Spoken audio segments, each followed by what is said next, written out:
¿Hasta dónde puede llegar la lealtad de un soldado? ¿Y qué ocurre cuando la guerra termina pero alguien se niega a rendirse? Esta es una historia que se adentra en los rincones más extremos del deber, del honor y de la fe en una causa. La historia del hombre que luchó solo durante casi 3 décadas, convencido de que su guerra no había terminado. Pero para entender su decisión, primero hay que entender la guerra que lo marcó para siempre. Nos situamos en el año 1939. El mundo se estremece con el inicio de la Segunda Guerra Mundial. Pero Japón ya estaba en combate desde antes, expandiéndose brutalmente por Asia. En 1941, tras el ataque a Pearl Harbor, Estados Unidos entra al conflicto. Desde ese momento, el Pacífico se convierte en un infierno de islas sangrientas, donde la guerra se libra cuerpo a cuerpo, selva a selva. Japón, aferrado a su código de honor, el Bushido, enseña a sus soldados que rendirse es peor que la muerte. Y ese pensamiento caló hondo, sobre todo en hombres como Hiro Onoda. Las fuerzas aliadas comienzan a avanzar por el Pacífico, liberando una a una las islas ocupadas. Es una guerra sin tregua, sin piedad, donde la propaganda japonesa alimenta el miedo hacia los enemigos.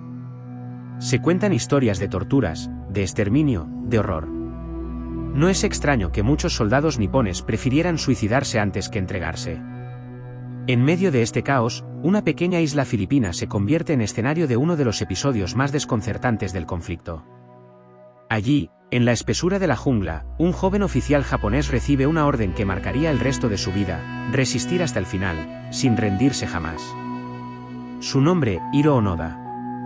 La isla de Lubang, Filipinas, fue asignada como puesto de defensa a un pequeño grupo de soldados japoneses hacia el final de la guerra. Entre ellos, el joven teniente Hiro Onoda, de apenas 22 años. Antes de ser enviado, recibió una instrucción clave: debía llevar a cabo operaciones de guerrilla y jamás rendirse, bajo ninguna circunstancia. Si la guerra parecía acabarse, no debía confiar. Solo un superior japonés podía dar por terminada su misión. En 1945, las bombas caen sobre Hiroshima y Nagasaki. Japón se rinde oficialmente. Pero Onoda y su reducido grupo no lo creen. Sospechan que es una trampa, una maniobra del enemigo. Desde la selva, continúan observando, acechando y atacando cuando es posible. Creen que aún están sirviendo al emperador. Durante los siguientes años, el mundo siguió adelante.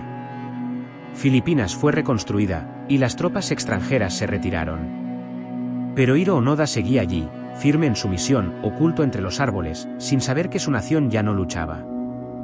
Durante casi 3 décadas, vivió como un fantasma, recolectando arroz, robando provisiones, cosiendo su uniforme, manteniendo limpias sus armas. Las autoridades lanzaron panfletos desde el aire: la guerra ha terminado. Vuelvan a casa. Pero Onoda los consideró falsificaciones del enemigo. Incluso cuando familiares fueron traídos desde Japón para hablar por altavoces, él creyó que eran imitadores. Su mente estaba atrapada en el año 1945, incapaz de confiar en nadie más que en su juramento militar. Uno a uno, sus compañeros murieron o se entregaron. Pero él seguía resistiendo. Onoda no era un fanático, era un hombre de disciplina implacable, con una visión del deber que hoy parece inverosímil. Su mundo se reducía a una isla, una selva y una misión: resistir por el honor de su patria. Finalmente, en 1974, Hiro Onoda depuso las armas. No fue la fuerza ni las amenazas lo que lo hizo rendirse, fue su antiguo comandante quien, viajando hasta la isla, le ordenó personalmente que concluyera su misión. Con lágrimas en los ojos, Onoda entregó su espada, su rifle funcional y sus balas.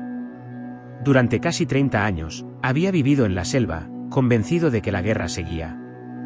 Cuando regresó a Japón, fue recibido como un héroe, aunque también con miradas de incomprensión. El mundo había cambiado, pero él se había mantenido fiel a su palabra, a su deber, a su honor. Hiro Onoda no era un hombre cualquiera. Era el símbolo de una lealtad inquebrantable, de un espíritu que se negó a rendirse incluso cuando todo había terminado. Él no solo luchó en la guerra, él luchó contra el olvido, contra el tiempo, contra sí mismo. ¿Él fue? Hiro Onoda, el guerrero inquebrantable.